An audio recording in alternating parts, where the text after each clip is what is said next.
Hello friends, इस lecture में हम लोग डिस्कस करेंगे सम डेफिनेशंस और रिलेशन बिटवीन आइंस्टीन्स कोफिशिएंट। तो चलिए स्टार्ट करते हैं। सबसे पहले जो डेफिनेशन है वो है आपके ऑब्जर्वेशन।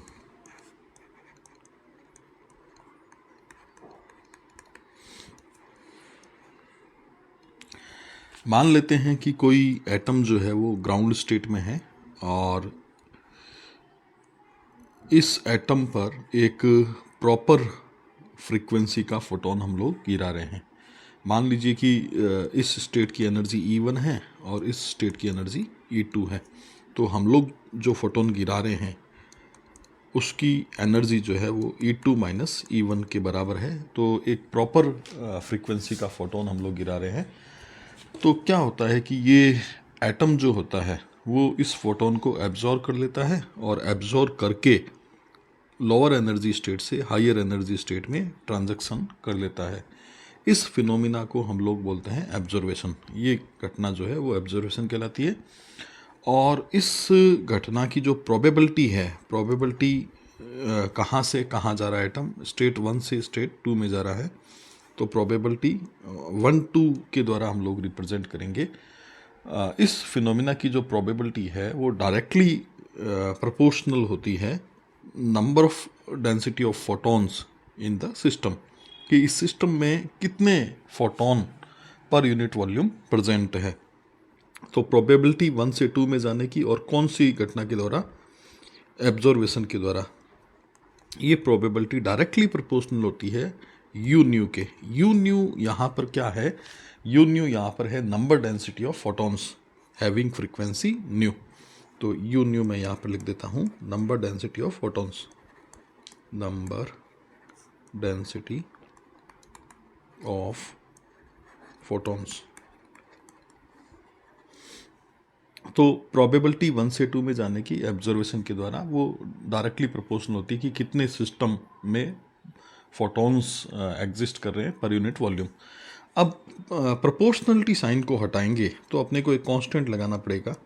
तो ये जो कांस्टेंट है वो कांस्टेंट, जैसे आइंस्टीन ने ये कांस्टेंट यूज किया था B12 और यू न्यू, ये कांस्टेंट जो है आइंस्टीन ने यूज किया था।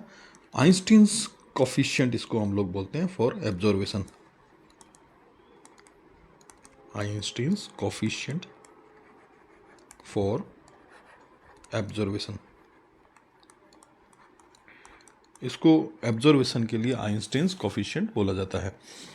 अब अगर हम लोग रेट निकालना चाह रहे हैं, रेट 1 से 2 में जाने की और एब्जॉर्वेशन के द्वारा, तो ये रेट निकालने के लिए हम लोग क्या करेंगे कि प्रोबेबिलिटी जो आई है उस प्रोबेबिलिटी को हम लोग मल्टीप्लाई कर देंगे कि इस स्टेट में कितने एटम्स पहले से प्रेजेंट हैं। तो रेट निकालने के लिए हम लोग प्रोबेबिलिटी को मल्टीप्लाई करेंगे number of atoms in initial state, initial state. तो इनिशियल स्टेट में कितने एटम्स जो है प्रेजेंट है। तो प्रोबेबिलिटी तो देखिए ये हम लोग ले लेंगे, प्रोबेबिलिटी तो ये ले लेंगे, और number of atoms in initial state, अगर आप देखें ध्यान से तो इनिशियल स्टेट 1 है और number of atoms in state 1 हम लोग N1 मान लेंगे। तो रेट के किसके बराबर लिखी जा सकती है, नेक्स्ट पेज पे चलते हैं। तो ये रेट लिखी जा सकेगी, रेट 1 से 2 में जाने की ऑब्जर्वेशन के द्वारा, और ये लिखी जा सकेगी प्रोबेबिलिटी। प्रोबेबिलिटी हमने अभी भी डिफाइन की है B12 और यू न्यू, और multiplied by number of atom in initial state. Initial state first state है तो number of atom in initial state क्या हो जाएगा, N1 हो जाएगा। तो ये आपके रेट आ गई है 1 से 2 में जाने की ऑब्जर्वेशन के द्वारा। तो ये आपके फर्स्ट डेफिनेशन कंप्लीट हुई। दूसरी डेफिनेशन जो है वो आपके है स्पॉन्टेनियस इमिशन, स्पॉन्टेनियस इमिशन। आप सबको पता है कि अगर कोई एटम हायर एनर्जी स्टेट में है तो हायर एनर्जी स्टेट में इसका जो लाइफ टाइम होता है, जीवन काल, लाइफ टाइम, वो अप्रोक्सीमेटली 10⁻⁻8 से लेकर 10⁻⁹ सेकंड तक होता है। यानी कि हायर एनर्जी स्टेट में ये इतने समय तक, बहुत ही कम समय है, 10⁻⁻8 10⁻⁹ सेकंड के आसपास ये अप्रोक्सीमेट समय है। तो इतने समय तक तो ये हायर एनर्जी स्टेट में रुकता है, फिर ये अपने आप ही ग्राउंड स्टेट में आ जाता है। और ग्राउंड स्टेट में जब ये लौटेगा तो ये एक फोटोन को इमिट करेगा, और ये जो फोटोन इमिट होता है उसकी एनर्जी जो है वो E2 माइनस E1 के बराबर हो जाएगी, जहाँ E2 तो ये हायर एनर्जी स्टेट की एनर्जी है और E1 जो है लोअर एनर्जी स्टेट की एनर्जी है। तो इस फ्रिक्वेंसी का फोटोन इमिट करते हुए एटम जो है वो ग्राउंड स्टेट में आ जाता है। और ये नेचर के द्वारा दी गई घटना है ना। नेचर जो है इस घटना के बारे में बता रहा है कि नेचर से ये अरेंजमेंट है। तो इसकी जो प्रोबेबिलिटी होगी, यहाँ प्रोबेबिलिटी कहाँ से कहाँ आ रहा है, एटम 2 से 1 में आ रहा है, 2 नंबर स्टेट है, ये 1 नंबर स्टेट है। तो 2 से 1 में आ रहा है, और कैसे आ रहा है, स्पॉन्टेनियस अपने आप ही आ रहा है।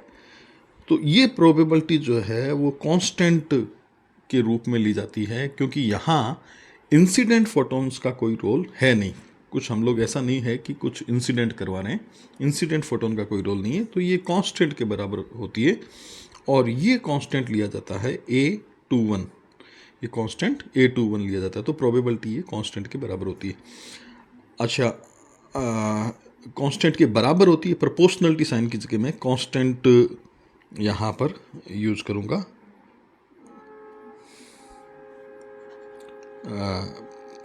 प्रोबेबिलिटी साइन की जगह हम लोग क्या यूज़ करेंगे, इक्वल का साइन यूज़ करेंगे। मैं कह रहा हूँ कि ये प्रोबेबिलिटी कांस्टेंट होती है, तो ये इस तरह से मैंने लिख दिया। अब अगर अपने को रेट लिखनी है, रेट 2 से 1 में आने की, कि 2 से 1 में एटम कितने पर सेकंड ट्रांजैक्शन करेंगे और स्पॉन्टेनियस के द्वारा, तो वो रेट हो जाएगी probability multiplied by number of atoms in initial state.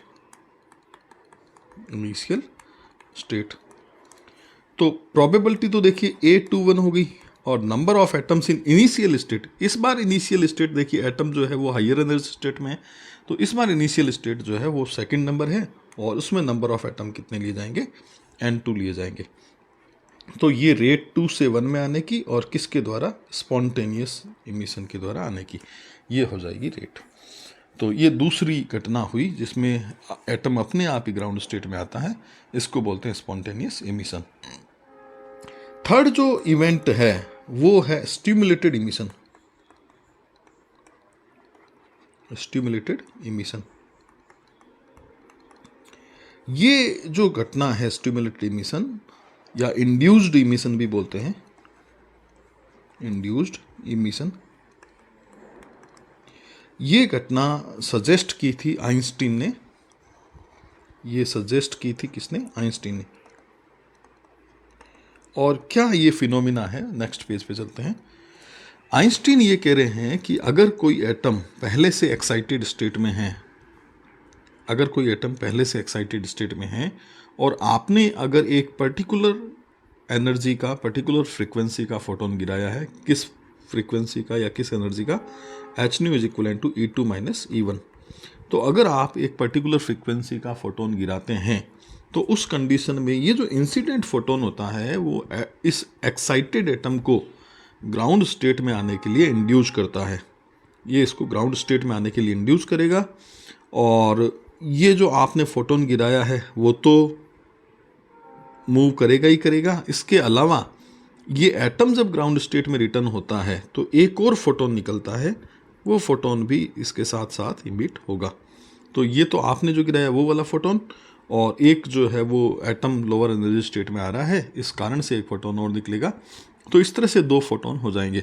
और ये जो दोनों फोटोन हैं उनकी विशेषता ये होती है कि ये कंप्लीटली कोहेरिएंट होते हैं। ये पूरी तरह से क्या होंगे, कोहेरिएंट, और यूनिडायरेक्शनल, सेम डायरेक्शन में मूव करेंगे, सेम डायरेक्शन। तो ये दोनों फोटोन कोहेरिएंट सेम फेज में होंगे, सेम डायरेक्शन में मूव करेंगे, और अगर प्लेन ऑफ पोलराइजेशन भी इनका सेम होता है, तो सारी इनकी कंडीशन सेम होती है। और अगर ऐसे बहुत सारे फोटोन हम लोग किसी भी तरीके से प्राप्त कर लें, तो उसी लाइट को उसी लाइट को लेज़र लाइट हम लोग बोलते हैं। ये डिटेल में हम लोग आगे पढ़ेंगे इसके बारे में। तो अगर किसी भी तरीके से इस तरह के कोहेरेंट फोटॉन्स बहुत ज़्यादा संख्या में प्राप्त कर लिए जाए तो उस लाइट को हम लोग लेज़र लाइट बोलते हैं। तो ये घटना जिसमें एक फोटोन आपने गिराया और एटम उस इंसिडेंट फोटोन से प्रेरित होकर, इंड्यूस होकर ग्राउंड स्टेट में लौटा, और एक आपके द्वारा गिराया गया फोटोन और एक जो है वो एटम ग्राउंड स्टेट में लौट रहा है, उसके कारण जो फोटोन इमिट हो रहा है वो वाला फोटोन, ये दोनों कोहेरिएंट होंगे और सेम डायरेक्शन में भी मूव करेंगे। इसको हम लोग बोलते हैं स्टिमुलेटेड इमिशन। अब इसकी जो प्रोबेबिलिटी होती है, प्रोबेबिलिटी को मैं P और 2 से 1 में आ रहा है एटम, और कौन से तरीके से आ रहा है, स्टिमुलेटेड इमिशन के तरीके से आ रहा है। ये प्रोबेबिलिटी डायरेक्टली प्रोपोर्शनल होती है कि कितने फोटोन गिराए गए हैं सिस्टम में, या कितने फोटोन सिस्टम में प्रेजेंट है जिनकी फ्रीक्वेंसी न्यू के बराबर है, और ये यू न्यू जो है नंबर डेंसिटी ऑफ फोटोन से यूनिट वॉल्यूम में कितने फोटोन्स प्रेजेंट है जिनकी फ्रीक्वेंसी न्यू के बराबर है। तो ये प्रोबेबिलिटी इसके प्रोपोर्शनल हुई। प्रोपोर्शनलिटी साइन को हटाएं तो एक कांस्टेंट अपने को लगाना पड़ेगा, और ये कांस्टेंट आइंस्टीन लगाते हैं B और 2 1 और यू न्यू, ये कांस्टेंट B21। तो B21 एक बार फिर क्या है, Einstein's coefficient, Einstein's coefficient for stimulated emission. तो स्टिमुलेटेड इमिशन के लिए आइंस्टीन्स कोफिशिएंट है ये।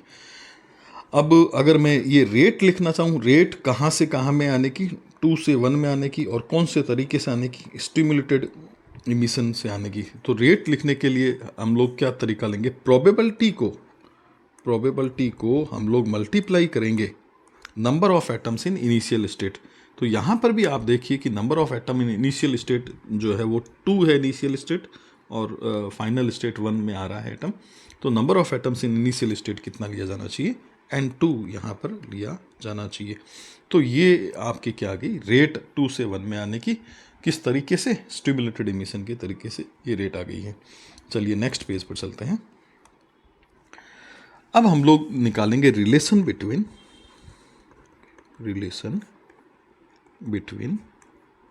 Einstein's coefficient.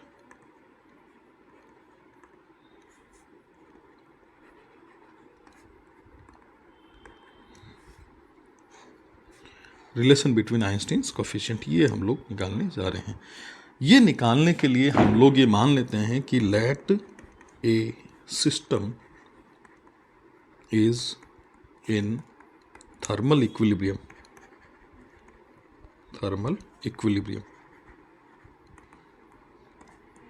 एक सिस्टम जो है वो थर्मल इक्विलिब्रियम में है, ये मान लेते हैं।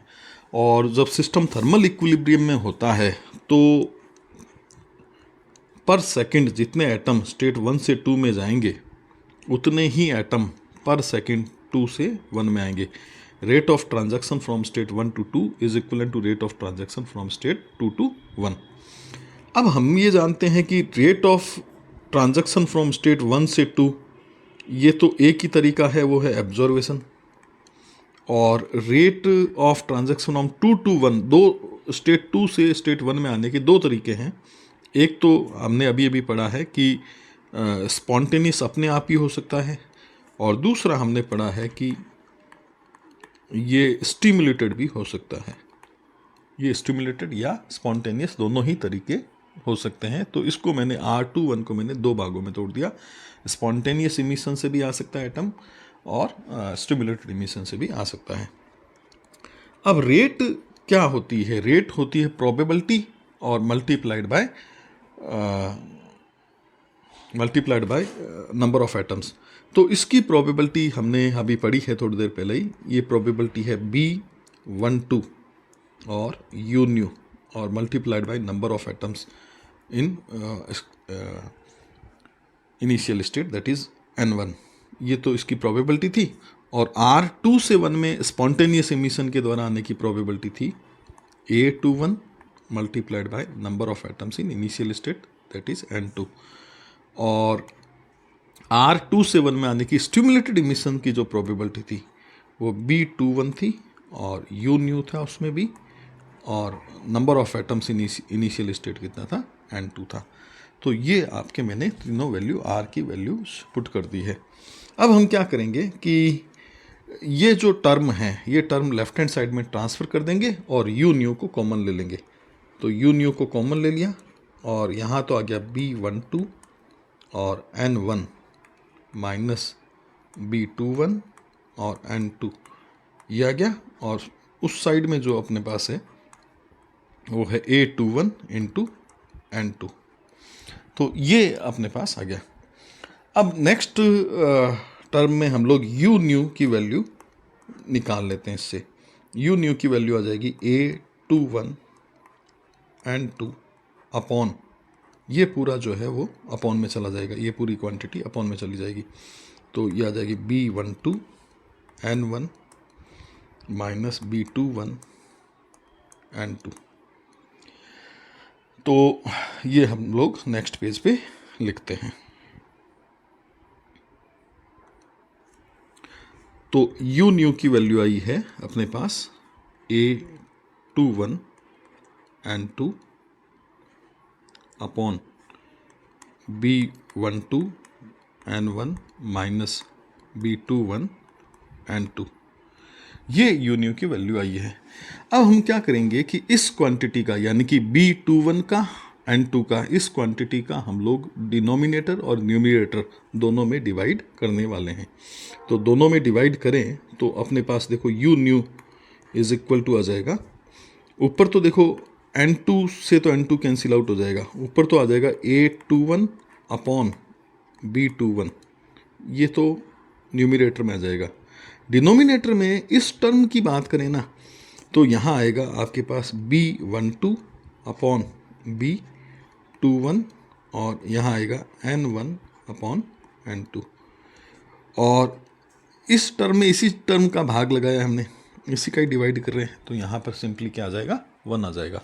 तो मैंने क्या किया, न्यूमरेटर और डिनोमिनेटर दोनों में इस टर्म का B21 N2 का भाग लगा दिया, डिवाइड कर दिया, तो ये अपने पास क्वांटिटी आ जाएगी। अब यहाँ पर ये N1 अपॉन N2 जो है वो किसके बराबर हो जाएगा, इसके लिए N1 अपॉन N2 के लिए आइंस्टीन ने मैक्सवेल बोल्ट्जमान स्टैटिस्टिक्स का यूज किया। मैक्सवेल बोल्ट्जमान स्टैटिस्टिक्स ये कहती है कि किसी भी स्टेट में जो नंबर ऑफ एटम्स होते हैं वो इस तरह से आप लोग लिख सकते हो, N0 e to the power minus का E अपॉन KT। किसी भी स्टेट में नंबर ऑफ एटम्स इस फॉर्मूले से लिख सकते हो। तो ये आ जाएगा N0 और e to the power minus का E1 energy of state first upon KT, और यहाँ पर भी अगर मैं N2 लिखना चाहूँ तो N0 ग्राउंड स्टेट में नंबर ऑफ एटम्स होते हैं e टू द पावर, और यहाँ क्या आ जाएगा, N2 लिखना चाह रहा हूँ तो E2 energy of second state upon KT। तो इस तरह से आइंस्टीन ने मैक्सवेल बोल्ट्जमान स्टैटिस्टिक्स का यूज करते हुए N1 अपॉन N2 की वैल्यू निकालनी चाहिए। तो N0 से N0 कैंसिल आउट हो जाएगा और ये आ जाएगा e टू द पावर, ये देखिए ये पॉजिटिव हो जाएगा ऊपर जाके, तो ये आ जाएगा E2 minus E1 upon KT, और E2 माइनस E1 ये एच न्यू के बराबर है, तो ये आ जाएगा एच न्यू अपॉन KT, ये एच न्यू अपॉन KT आ जाएगा। और ये वैल्यू जो यू न्यू की आई है, ये वैल्यू हम लोग इस ऊपर वाली इक्वेशन में पुट करने जा रहे हैं। तो ऊपर वाली इक्वेशन में पुट करें तो हमारे पास क्या आ जाएगा, ये रब कर देते हैं अपने, ये रब कर देते हैं।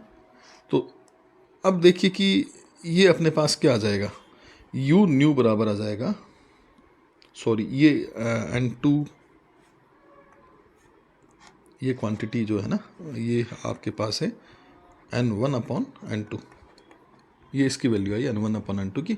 अब यू न्यू की वैल्यू क्या आ जाएगी, यू न्यू की वैल्यू आ जाएगी अपने पास A21 अपॉन B21 और डिवाइड में आ जाएगा अपने पास B12 अपॉन B21, और N1 अपॉन N2 की वैल्यू हमने निकाली है e to the power h nu upon KT, और माइनस का कितना है, 1 है। तो ये आइंस्टीन ने ये फॉर्मूला एनर्जी डेंसिटी के लिए निकाल लिया, number of photons per unit volume, number density of photons के लिए इन्होंने, आइंस्टीन ने ये फार्मूला निकाल लिया। मैं ये फार्मूला नेक्स्ट पेज पर वापस लिखना चाहूँगा।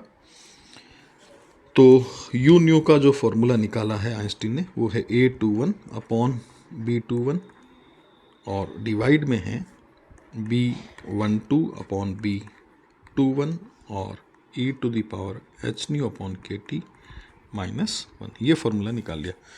अब आइंस्टीन ने इस फार्मूले को कंपेयर किया प्लांक फार्मूले के लिए, Planck's formula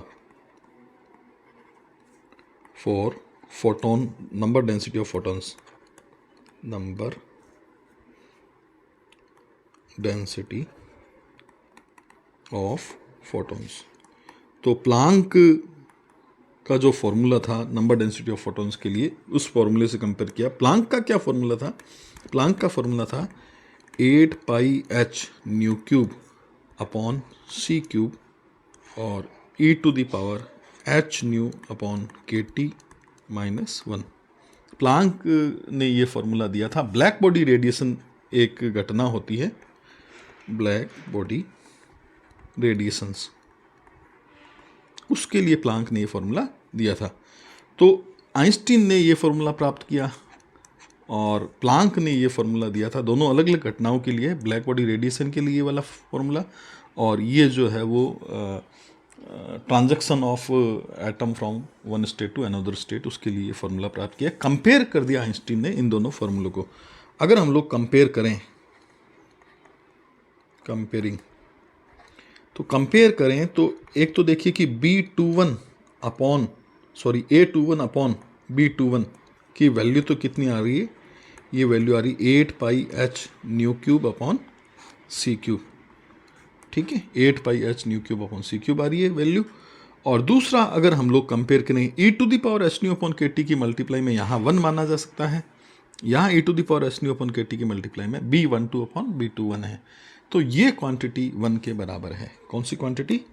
B12 upon B21 is equal to 1 है। इसको आप ऐसे भी लिख सकते हैं, B12 is equal to B21। तो आइंस्टीन्स कोफिशिएंट में ये रिलेशन, एक तो ये रिलेशन आया आइंस्टीन कोफिशिएंट के लिए, और एक ये रिलेशन अपने को प्राप्त होता है।